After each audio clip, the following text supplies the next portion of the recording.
Welcome to National Parks Traveler, where we explore the national parks and the issues that involve them.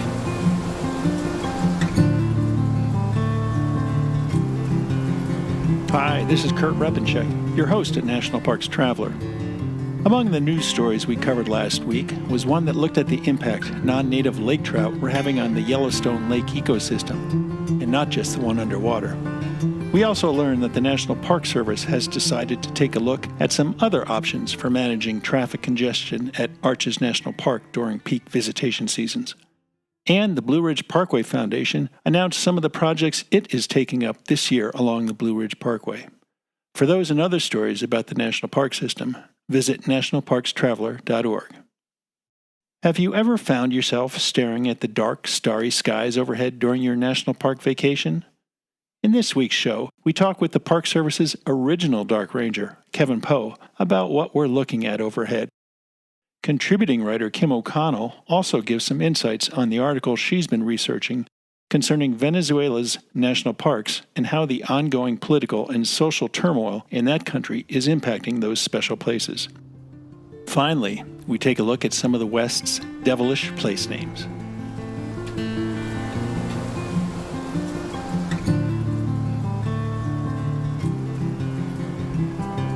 It's hard to forget your first true look at a clear, dark, and starry night sky. I'll never forget my first visit to Browns Park near Dinosaur National Monument.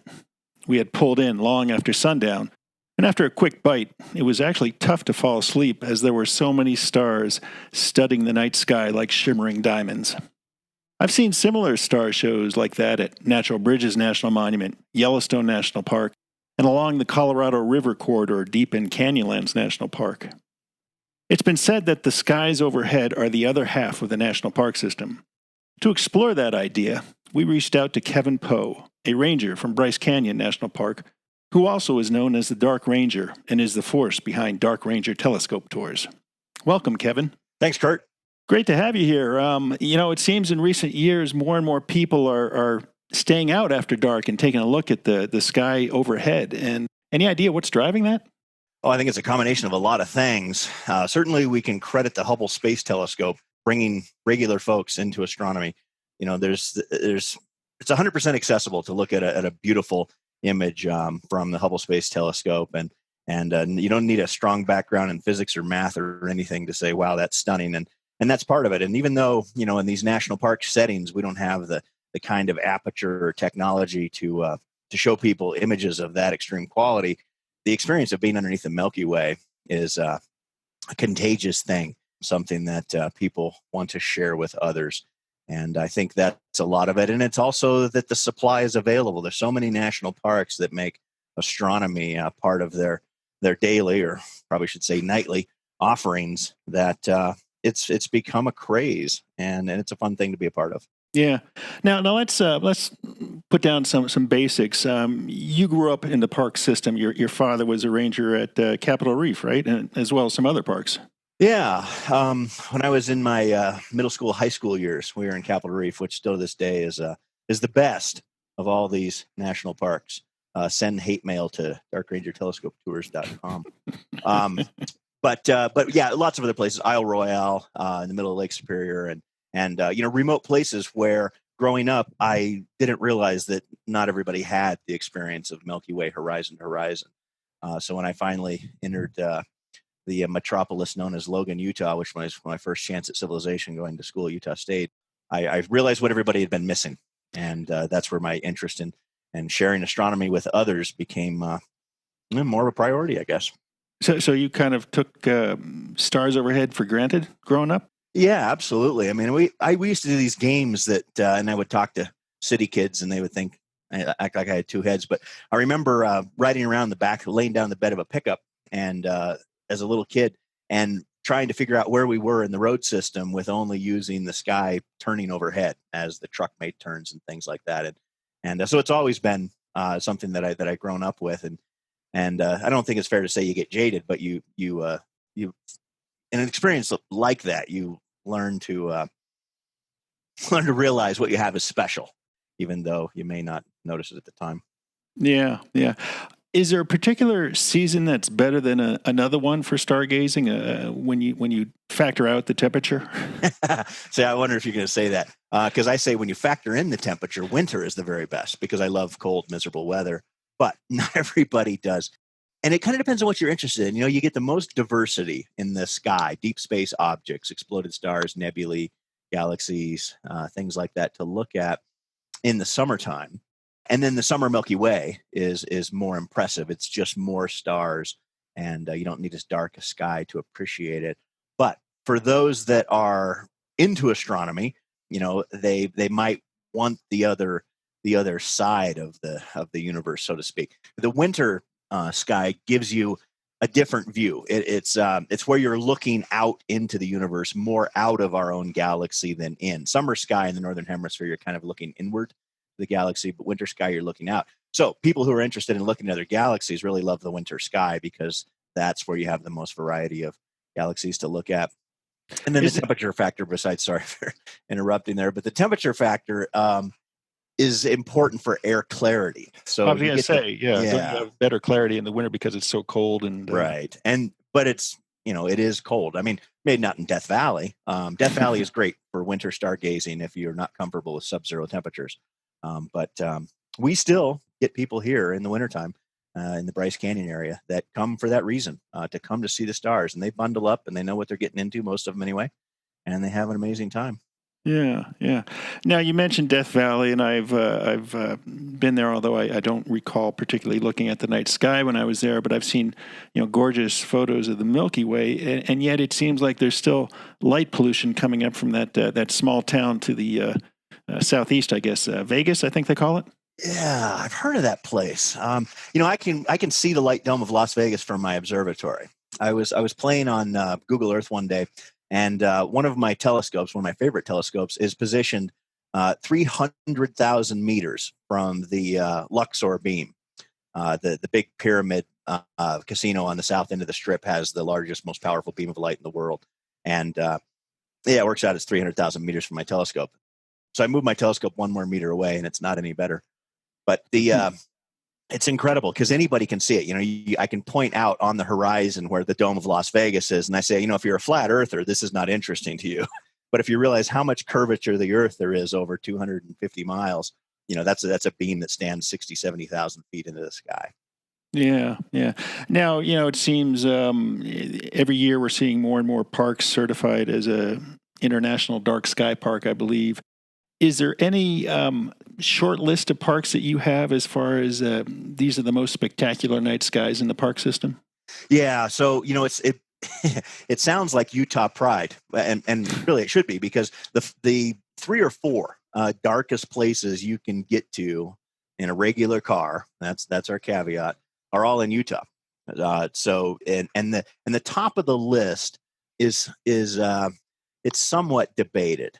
Certainly contenders include Bryce Canyon, Capitol Reef, and Natural Bridges, but it looks like based on the last round of data the National Park Service Night Sky team collected, that Hovenweep is a little bit darker than all the rest. Really? So let's hear it for Hovenweep. But quite literally, the 4 darkest locations you can travel, and everybody you'll talk to, everybody that you'll see it in print, they always have the darkest sky. There's 150 darkest places in North America. But if you go to the National Park Service Night Sky team, and maybe this is something we can put on your website, the URL, you can go through, you can mine through this data. They have a Google Earth layer, and it's pretty user friendly. And Hovenweep scores the best. But you don't have to come to Utah. You should, but you don't have to. Death Valley, especially the north end of Death Valley, is really dark. If you get up, like in the racetrack area, the lake where the stones not mysteriously get blown around in the winter mud. Sure. Is one of the truly excellent places. We don't include that in accessible to a regular vehicle, but that would be a darker still. Wonder Lake in Denali never got measured by the night sky team, but in the winter when there is no midnight sun, that's thought to be maybe one of the darkest period places.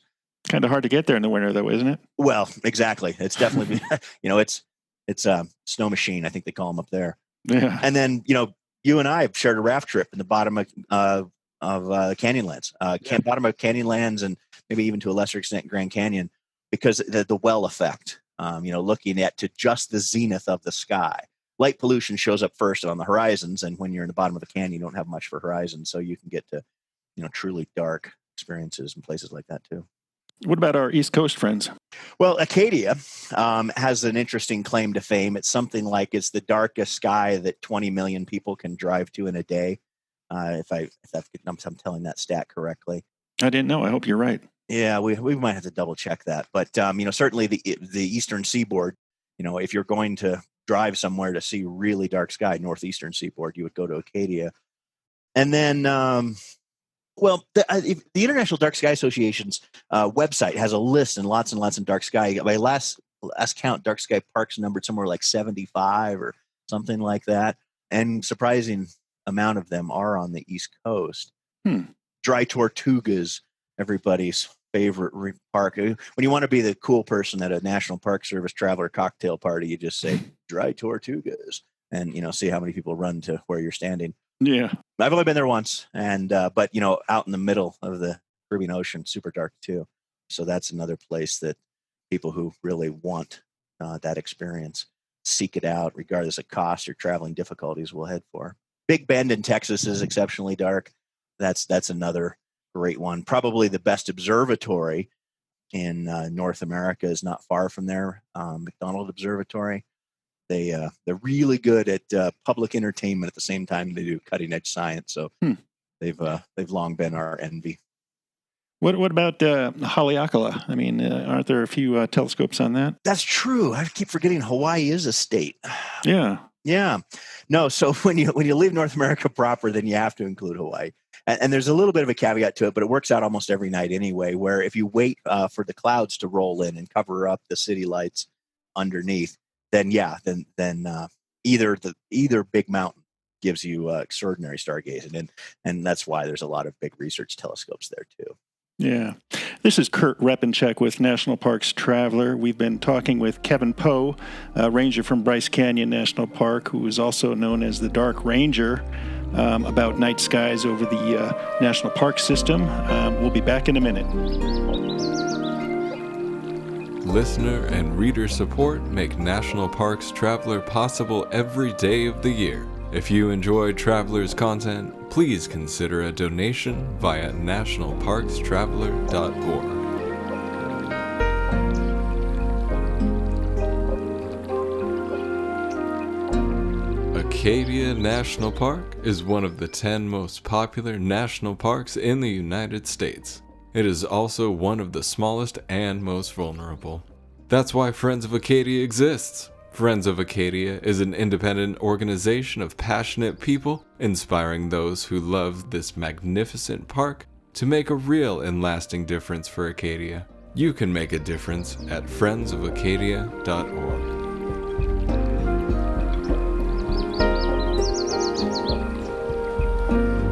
The Blue Ridge Parkway Foundation is the primary nonprofit fundraising partner for the Blue Ridge Parkway.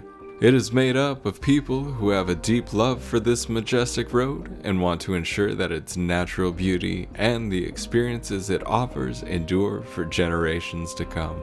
Show your appreciation at brpfoundation.org.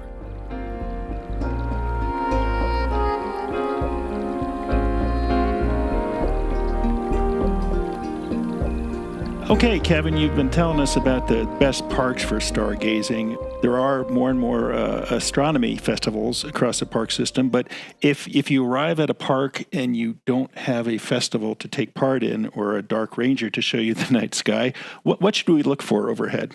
Oh, that's a fun question. So I think for most people, the most dramatic thing you can see without any technological aids, even pair of binoculars, is just the Milky Way arcing for as far as you can see. And when we say the Milky Way, what do we mean? Well, my mom always teases me that astronomers do this wrong. My mom's an English teacher, and so words are very important to her.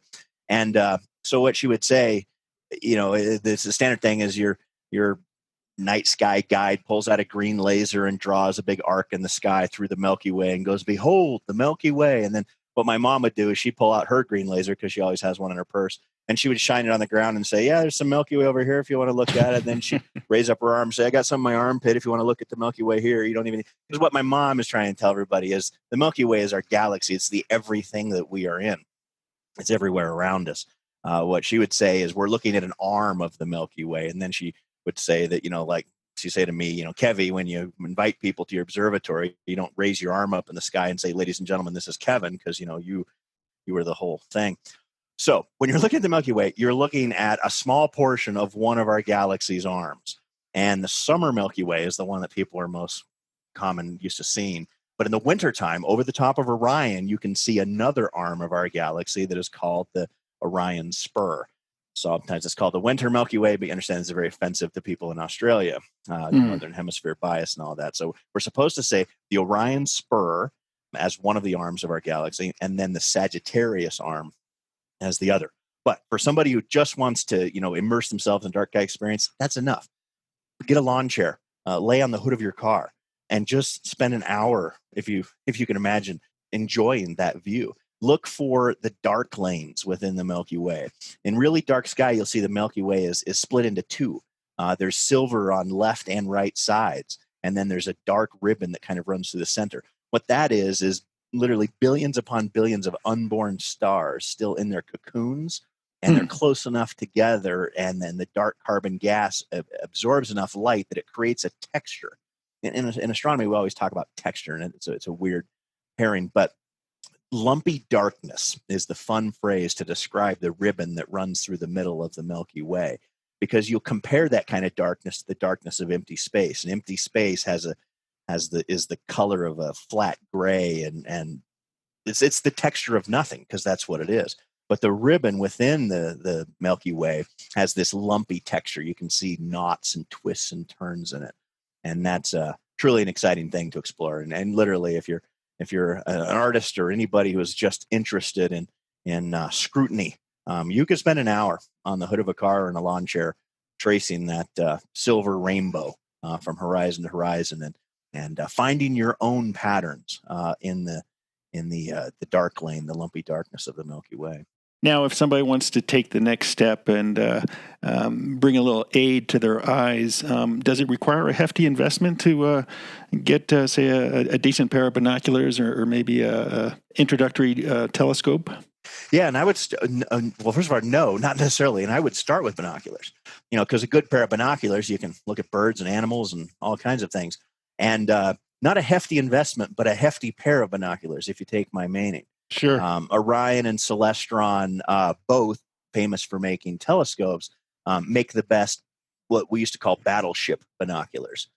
Big monstrous ones that you probably wouldn't backpack with, but can get you, to 25 power and 100 millimeters of light gathering ability. So a pair of those in a lawn chair. I keep mentioning lawn chairs. Every national park traveler should have one. You like those? Oh, yeah, the elbow rest. It's not hikers, these backpacker types, they're like, lawn chairs are for sissies.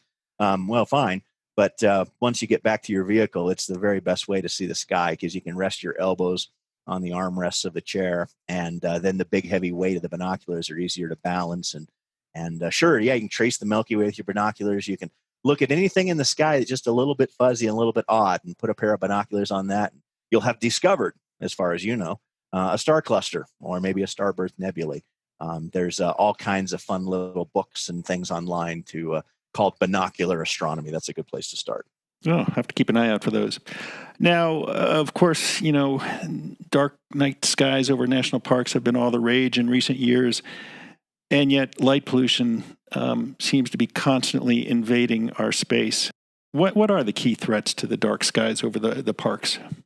Well, boy, this is all. How much time do we have? So I guess what I always tell people is the best thing you can do is to shade your light fixture. If you decide you want to be part of a force for good on this, and this is one of those times, it's like picking up trash. If you can only pick up 10 pieces of trash, well, that's 10 less that are on the ground, or that might end up in the Pacific garbage patch or whatever else. Because it is a real problem. It's a daunting thing, and it's easy to imagine as an individual you can't make a big difference.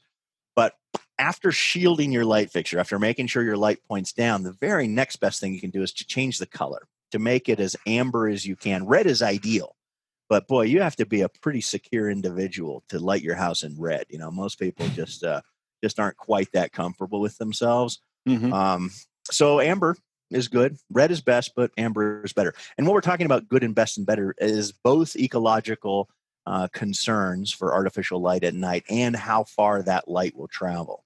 So back to the original question. The biggest problem is LED light bulbs, which were supposed to be our savior, right? Because they use so little electricity and you only have to replace them every 25 years. And municipalities are throwing away, well, maybe selling off their ladder trucks because they know they're not going to change the light bulb for 25 years. Why would they have this big expensive vehicle sitting in the parking lot? So wonderful things are and have happened because of LEDs. But the problem is that lighting engineers try to wow their customers by making as bright of light as they can with the least amount of electric consumption. And what it amounts to is the biology of light, because humans are most sensitive to blue colored light. So they will provide you with a blue-white light fixture because it seems so much brighter than amber or yellow. And yet if you had a photometer in your hand, you could measure and you would see the lumens produced are exactly the same, even though to our eyes it looks 10 times brighter. So there's the problem. A lot of cities are doing the right thing. They're switching to LEDs, but they're not demanding, as they should, what we would say is a cooler temperature, which means in the light bulb industry, a less blue, more amber colored light fixture. Those are the ones that are going to keep your light pollution to yourself and not spread out into the hinterlands, into the national parks where people have made a considerable effort to get away from all that for a night or two. Do you have a sense that gateway towns to the national parks are doing what they can to minimize light pollution? Depends on the gateway towns. Springdale, Utah, fantastic. Not entirely, but mostly. It's almost like a one-upmanship. Some of the businesses in Springdale, and I can't confirm this, but as a aficionado and a champion of preserving the night sky, it feels like they're competing with each other who can still get the advertising job done with the least amount of light. And I've had a fun time checking out new businesses and taking my little Dark Ranger videos, posting online to show, how creative thinking can provide really beautiful advertising that produces almost no light. And so, yeah, there's good examples. And then there's others that tone deaf is probably the right turn of phrase, that know that they have a resource that people value, because when they book a room with them, they will say, so you're right near Bryce Canyon, huh? We came to see the stars. And they're like, great, $150, please. And then we're not seeing that carry through, at least in the Bryce Canyon area. Individual businesses are making an effort, but communities, not yet. And we're quite envious of Torrey.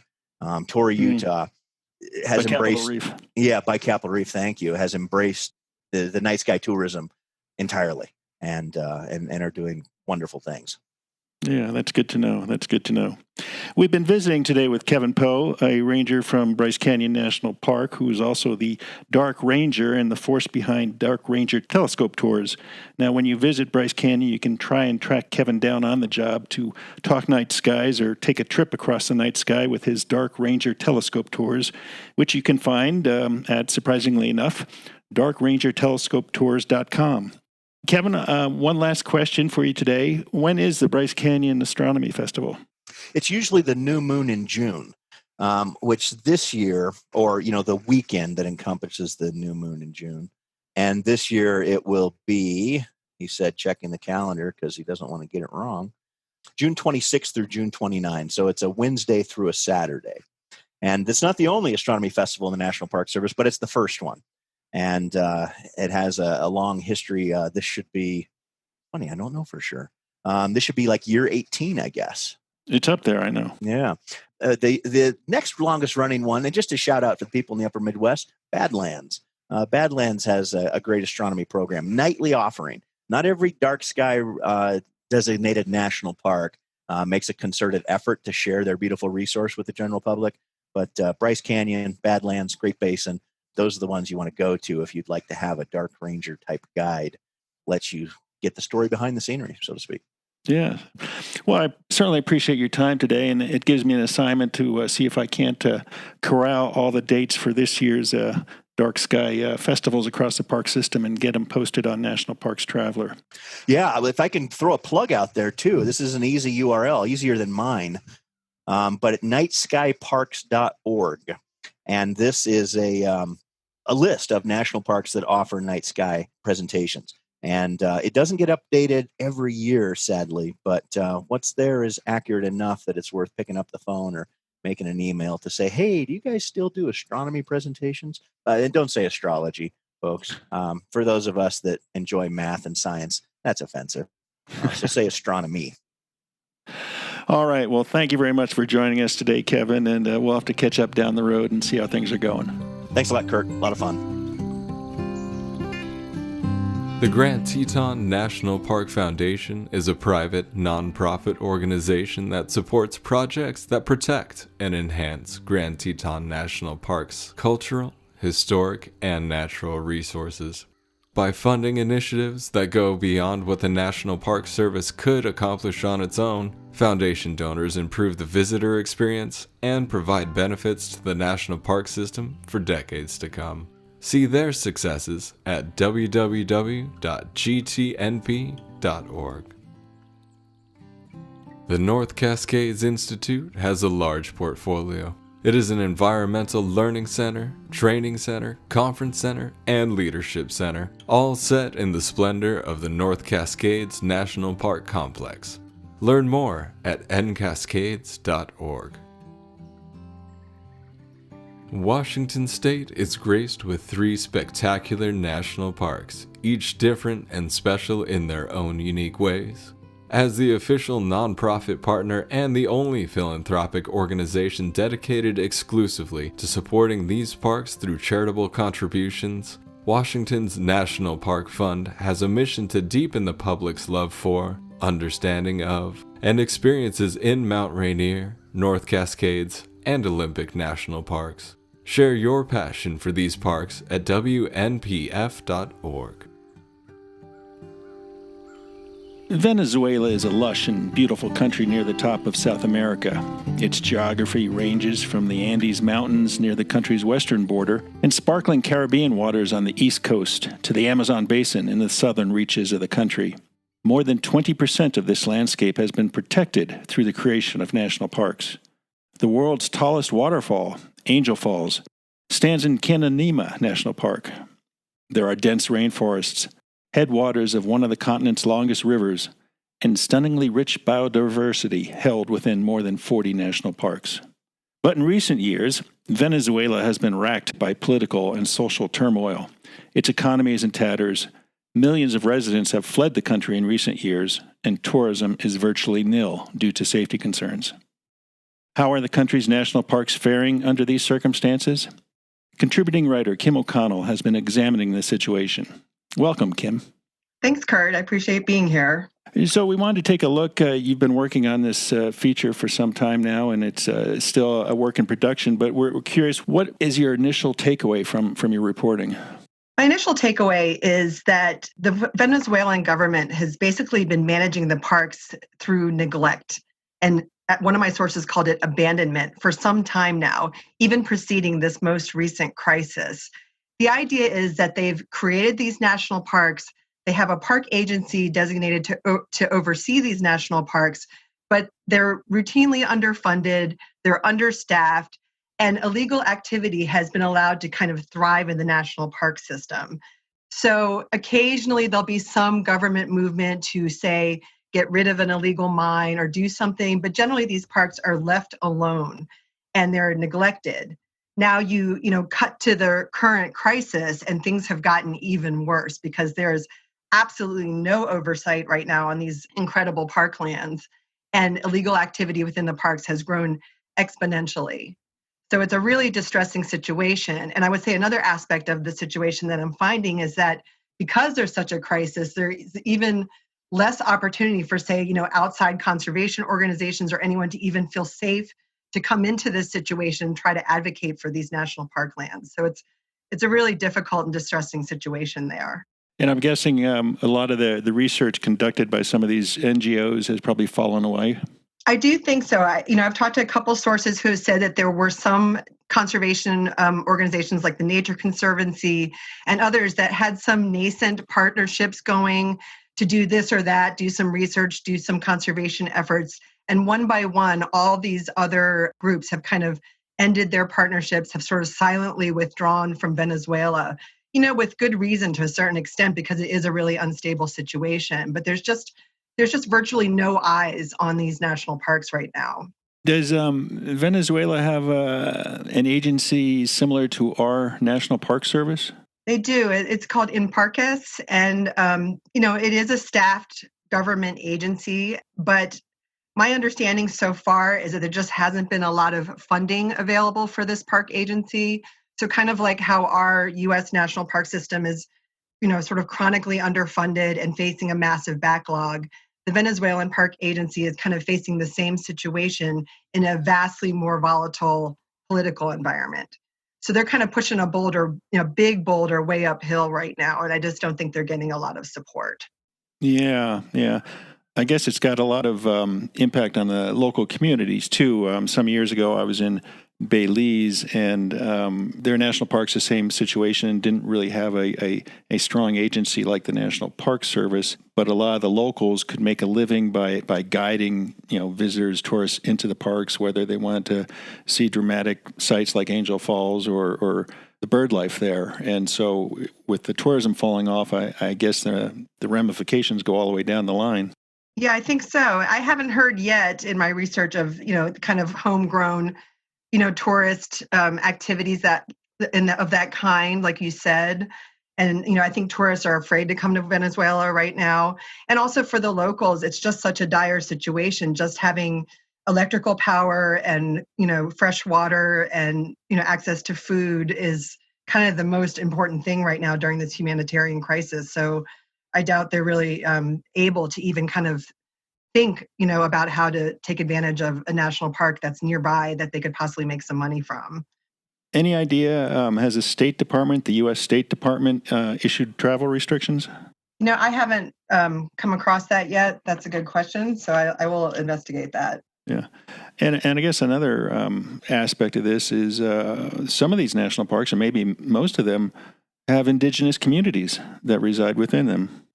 That's right. And I wonder to a certain extent whether they're actually better able to survive in these situations because they're used to surviving kind of in a more rustic environment like the national parks. That's a good question to investigate about how they're faring.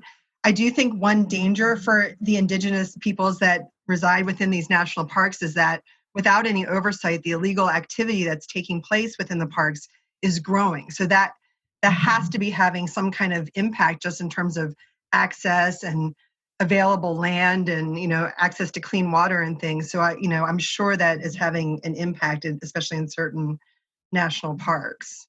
Have you been able to come across any specific national park that has had egregious activities occurring in it, more so than others? Well, there's a private advocacy group called SOS Orinoco that has published 2 reports now, 2 out of a planned 3, that focus on what's going to be 3 national parks in the region really closely to determine the extent of illegal activity. And the first report they issued was about Canaima National Park, which is in the southern half of the country in the Guyana Highlands, an incredibly scenic area. And that national park is actually a UNESCO World Heritage Site. And it has an incredible number of illegal gold mines and mining activity in this park and growing.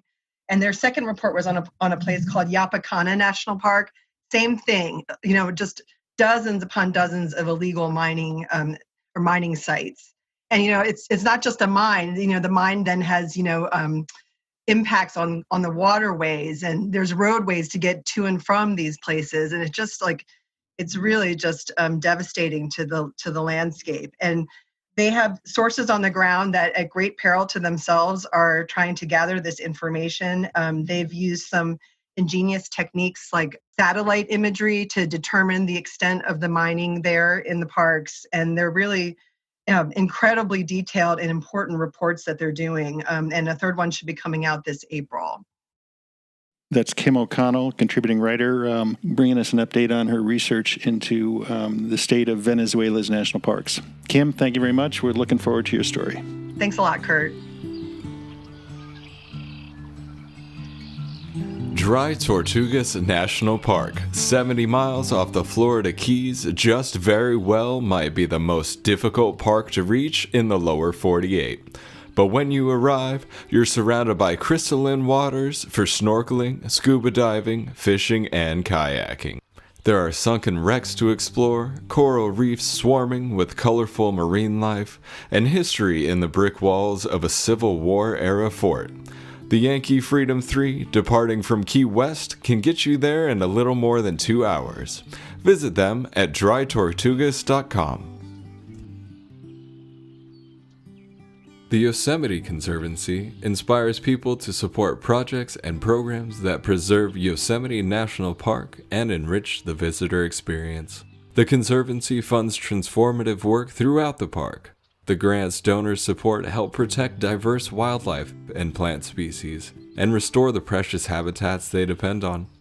Grants also support improvements to miles of trails to ensure visitors can safely access Yosemite's wonders. Visit yosemiteconservancy.org to find more inspiration.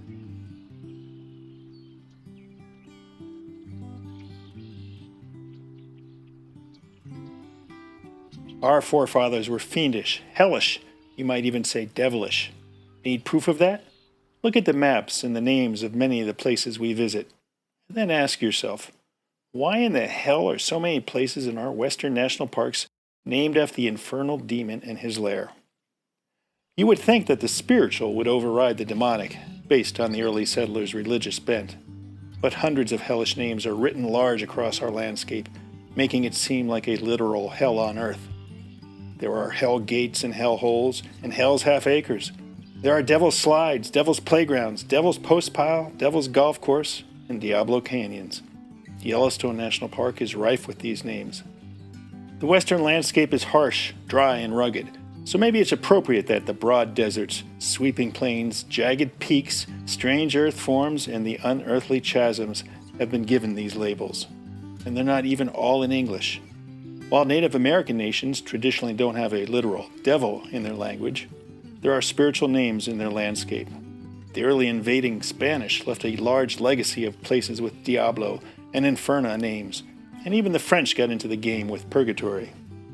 But by far, most of these topographical names are in English, seeing as how they largely were bestowed by the settlers, pioneers, and conquerors in the region.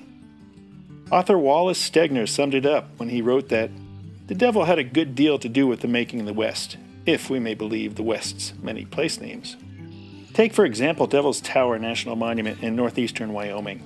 You won't find a more unusual landmark anywhere, with its flat top, striated basalt sides, and its prominence rising above the grassy plains. It rivals any man-made ancient temple. American author Scott Momaday understood that this was a unique geologic feature, a remnant of the interior of a 30-million-year-old volcano whose soft surrounding strata had worn away when he described it at first sight. A dark mist lay over the Black Hills, and the land was like iron.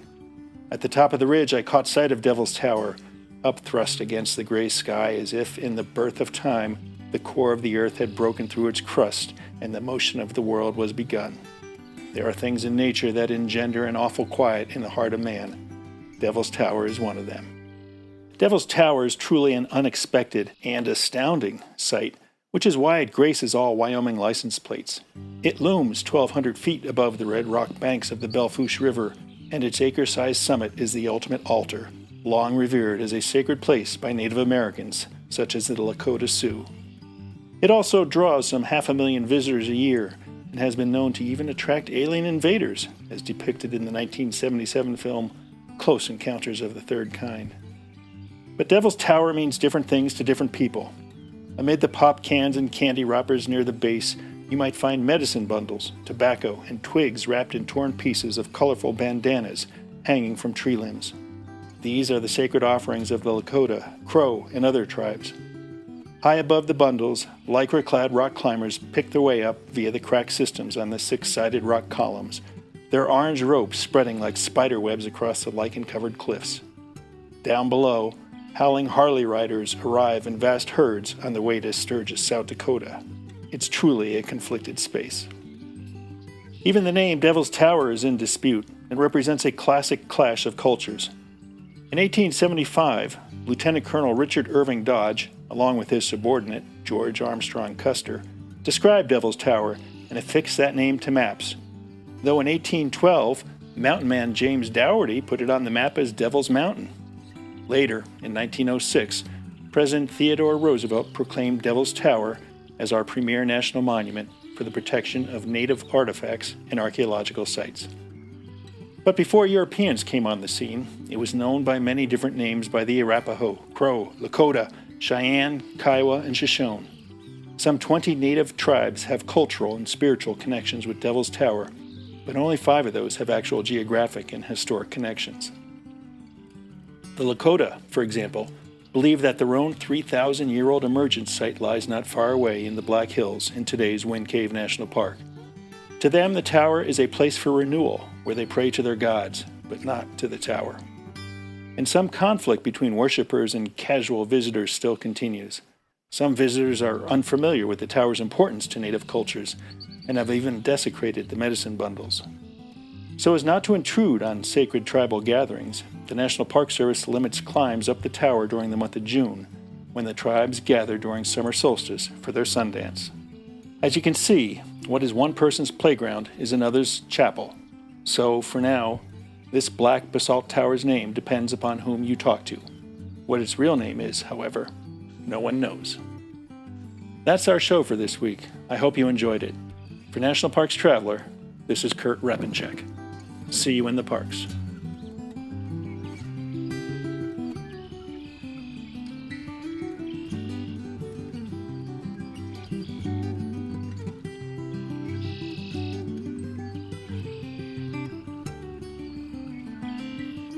The composers and musicians at Orange Tree Productions have created a unique collection known as the National Park Series that has grown to include more than 30 CD titles. Composed against the backdrop of a park's sounds of nature, these musical scores will connect you with these beautiful places and take you there, at least in your mind. This collection is the #1 selling national park audio series in the world and provides the background music for National Parks Travelers podcast. Visit them at orangetreeproductions.com.